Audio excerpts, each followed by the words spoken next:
Hello everyone, good evening. তো তোমরা সবাই কেমন আছো? আশা করছি সবাই খুব ভালো আছো। তো তোমাদেরকে সাথে নিয়ে আবারও নতুন আরও একটা ব্লগ শেয়ার করছি। তো আজকে সকাল থেকে ব্লগ শেয়ার করা হয়নি, এখন হচ্ছে বিকালবেলা। তো বিকাল থেকে আজকের ব্লগটা শুরু করছি। তো দুপুরবেলা রান্নাবান্না খাওয়া দাওয়া করে আর কি একটু শুয়েছিলাম, যেহেতু ভালো লাগছিল না, সকাল থেকে ব্লগটাও শেয়ার করতে পারিনি, একদমই ভালো লাগছিল না সকাল থেকে। তো সে কারণে বিকালবেলা আর কি ব্লগটা শুরু করলাম। কেন কি আবার এটাও ভাবি, শরীর ভালো না থাকলেও না, এটা ভাবি যে আজকে যদি আমি ভিডিও না বানাই তাহলে কালকে আমি কি শেয়ার করব তোমাদের সঙ্গে, এটাও একটা টেনশন। তো যাই হোক, বিকাল থেকে আজকের ব্লগটা শুরু করলাম। আর এই যে দেখো, বিকালবেলা এখন এই যে ঘরের বিছানাটা একটু গুছিয়ে নিচ্ছি, চাদরটা একটু চেঞ্জ করে নিলাম, আর জানলাটা বন্ধ করে দিয়েছি কেন কি একটু বৃষ্টি পড়ছিল। আর ওই যে দেখতে পাচ্ছ বাইরে হাওয়া দিচ্ছিল, জানলা দিয়ে দেখাও যাচ্ছে, ওই জানলায় যে কাঁচ লাগানো আছে ওইখান দিয়ে দেখাও যাচ্ছে, মানে একটু হাওয়া দিচ্ছিল। তো সে কারণে জানলাটা একটু বন্ধ করে রেখেছি।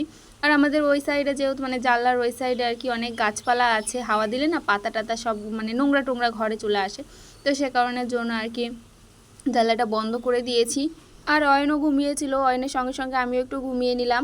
দিয়ে তারপরে এই যে কাজে লেগে পড়লাম। অয়নও ঘুম থেকে উঠে পড়েছে, অয়ন ওর মতো খেলা করছিল, আর আমি এদিকে কাজগুলো সেরে নিচ্ছিলাম। তো যতই শরীর খারাপ থাকুক, আমাদের মতো বউদের মানে কাজ করতেই হবে। তো কাজ না করলে হবে না। যদি একদিন না না রান্না করো তাহলে মানে কি খাবো, এটা একটা টেনশন, যে আজকে যদি রান্না না করি তাহলে কি খাবো, মানে এটা একটা টেনশন, যেমন মানে কাজটা করতেই হবে। আর আজকে বালিশের কাভারগুলো চেঞ্জ করে নিয়েছি। তো ভাবলাম চাদর যখন চেঞ্জ করছি তাহলে বালিশের কাভারগুলো আর কি চেঞ্জ করে নিই। আর আমি না একটা মানে জিনিস খেয়াল করেছি, আমি মানে যেই কয়দিন শর্ট ভিডিও এই চ্যানেলে মানে আপলোড করিনি, সেই কয়দিন আমার ভিডিওতে ভিউজ বেশি মানে ভালোই আসছিলো। কিন্তু যেই শর্ট ভিডিও দেওয়া শুরু করেছি অমনি আবার আমার চ্যানেলটা মানে ডাউন হয়ে যায়। মানে এরকমটা হয়, আমি অনেকের মুখে শুনেওছি যে লং ভিডিওর চ্যানেলে শর্ট ভিডিও দিলে নাকি মানে লং ভিডিওগুলো আর কি ডাউন হয়ে যায়, মানে এই চ্যানেলটা আর কি ডাউন হয়ে যায়। তো এটা কি সত্যি আমি নিজেও মানে বুঝতে পারছি না, তো কি করব। তো এরকম মাঝে মধ্যে ভাবি যে না, শুধু লং ভিডিও শেয়ার করব, শর্ট ভিডিও শেয়ার করব না, তো যখন প্রবলেম হচ্ছে তো মাঝে মধ্যে একটু শর্ট ভিডিও করতে ইচ্ছা করে, তো কি করব। তারপর আবার শর্ট ভিডিওতে হচ্ছে সাবস্ক্রাইবার বাড়ে, লং ভিডিওতে খুব মানে কম বাড়ে।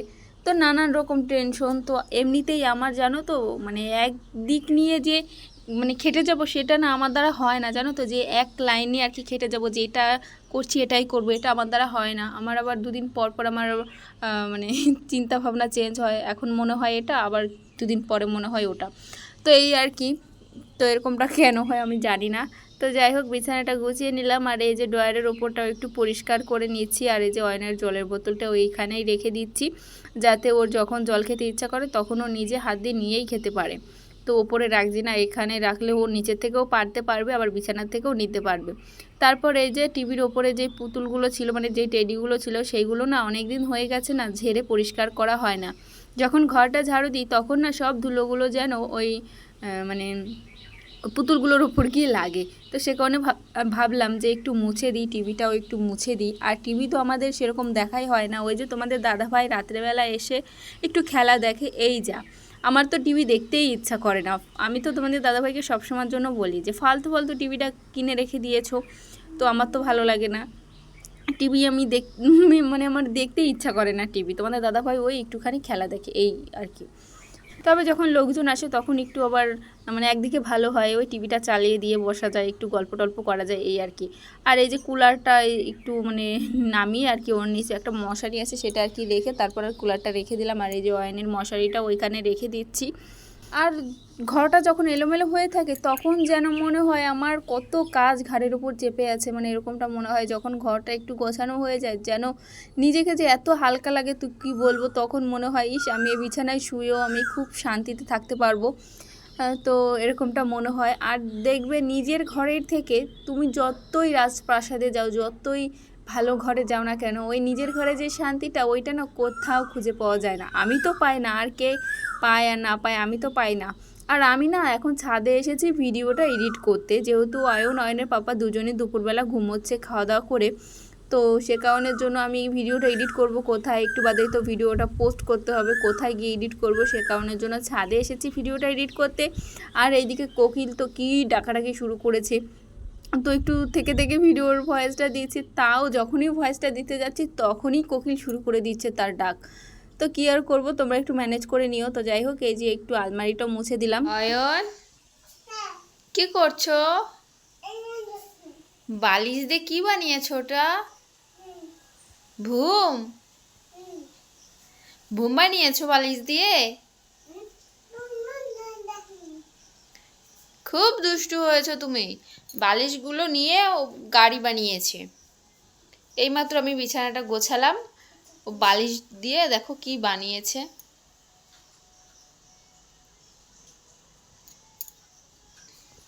আর এদিকে দেখো বাইরে রাতও হয়ে গেছে, অন্ধকার।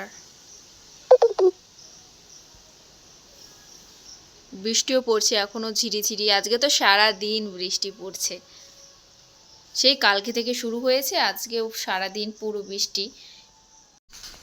বাবা একটু হাই করে দাও তো, এরকম এরকম তাকাও। এই চা, উল্টে গেল তো তোমার গাড়ি। তোমার গাড়িটা তো উল্টে গেল, কি হবে এবার?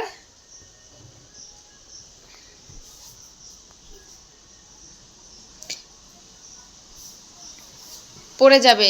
ও শোনা, একটু হাই করো তো, এরকম করো। হাই। চা,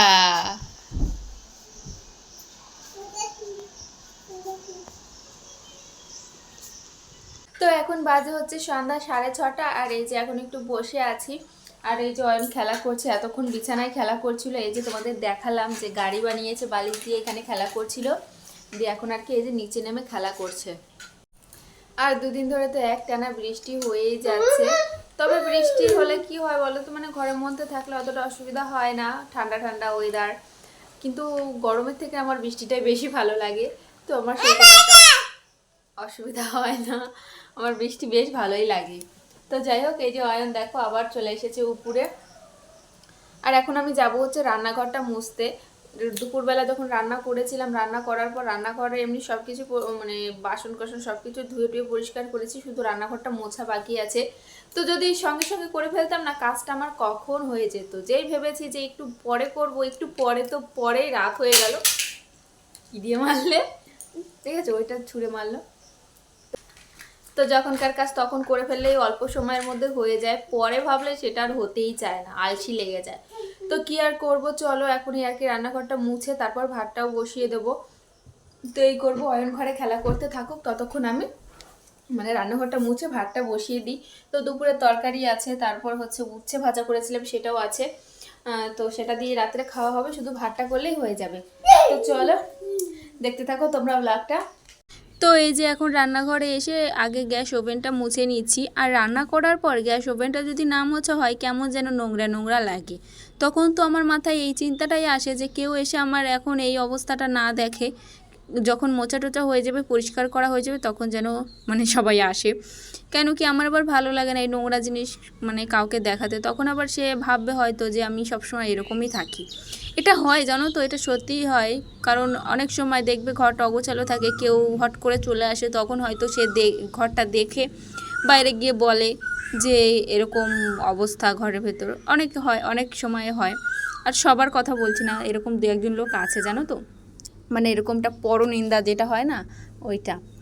তো এমনিতে আমার ঘরটা আমি যতটা পারি ততটা গুছিয়ে রাখি, যতটা পরিষ্কার মানে রাখা দরকার ততটা রাখি। কিন্তু কি বলো তো, আমার ছেলে যা দুষ্টু, তো ও মানে জিনিসপত্র গোছানো জিনিস ও মানে এলোমেলো করে দেয়। তো সে কারণের জন্য আমি গুছিয়ে রাখতে পারি না, কিন্তু আমি যতটা না গোছানো দরকার আমি ততটা গোছাই।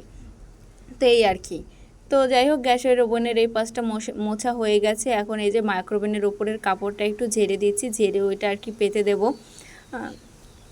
আর এই কাপড়টা রোজ একবার করে আমি এরকম ঝেড়ে আবার পেতে দিই। কেন কি একটু নোংরা টোংরা পড়ে, নোংরা টোংরা বলতে ওই অনেক কিছুই পড়ে। রোজ যদিও বা না ঝাড়ি, ওই একদিন বাদে বাদে আর কি ঝেড়ে দিই। আর কদিন বাদে আর কি ধুয়ে দিই, কেন কি রোজ এটা ধোয়া সম্ভব না, তো সে কারণের জন্য কদিন বাদে বাদে ধুয়ে দিই। তো এই করি। আর রান্না করি যেহেতু পাশে, তো পাশের জিনিসগুলো না প্রচুর মাখে জানো তো। যেমন মশলার কৌটোগুলো, তারপর মানে গ্যাসের পাশে আমার যে জলের ড্রামটা, তারপরে মাইক্রোওভেনটা প্রচুর মাখে, যেহেতু পাশেই রান্না করা হয়। আর আমার রান্নাঘরের জায়গাটা এতটাই কম, তোমাদের দাদাভাইকে কতবার বললাম একটা আমাকে বেসিন লাগিয়ে দাও, কে শোনে কার কথা বলছে, মানে ট্যাঙ্কির সঙ্গে, মানে ছাদে যে ট্যাঙ্কি ওর সঙ্গে যখন লাইন করবে তখন করবে, সেটা যে কবে হবে আমি জানি না। তো আমি এমনি বলেছিলাম তোমার কলের লাইন করতে হবে না, এমনি একটা বেসিন বসিয়ে দাও, তো সেটা দিয়ে আর কি মানে এমনি বালতিতে করে জল এনে আমি ধুয়ে টুয়ে নেবো, তো এই আর কি। তারপর এইখানে দেখো মাসি একটা ব্লাউজ মানে শাড়ি দিয়েছিল, সেটাই আর কি ব্লাউজ বানাতে দিয়েছিলাম, আর এখানে পাল লাগাতে দিয়েছিলাম। তো এই শাড়িটা কিন্তু বেশ পছন্দ, আর এটার দাম নিয়েছিল হচ্ছে 1650 টাকা। তো এইটাই ব্লাউজের পিস বানাতে দিয়েছিলাম। তো এই যে সেই ব্লাউজটা, তো আমি মানে দুটো ব্লাউজ বানাতে দিয়েছি। তো এইটা যেই ব্লাউজটা বানিয়েছে মানে আমি ওইটার ডিজাইন বলেছিলাম, ও এইটাই বানিয়ে দিয়েছে। তো কী আর করব, চলো এই যে এইটা হচ্ছে ব্লাউজটা। তো এটা একটু টাইট হয়েছে জানো তো, মাজার দিকে টাইট, হাতার কাছে লুজ। তো এটা আবার দর্জির কাছে নিয়ে যেতে হবে। তো কেমন হয়েছে ব্লাউজটা তোমরা বলো কমেন্ট করে। পরার পরে কিন্তু বেশ ভালোই লাগছিল, আর বানানো জিনিসের মতো পরে মানে কোনো জিনিসে শান্তি হয় না, তুমি যতই ফিটিংস করে নাও হাতে, মানে মাপ দিয়ে বানানো জিনিসের পরে যা আরাম সেটা অন্য কিছুতেই পাওয়া যায় না। তো যাই হোক, এভাবে ব্যাগে মানে প্যাকেটে ভরে নিচ্ছি, কেন কি এটা আবার দর্জির কাছে দিয়ে আসতে হবে এই ব্লাউজটা, কেন কি মাজার দিকে না একটু লুজ হয়ে গেছে। তো যাই হোক, চলো টাটা।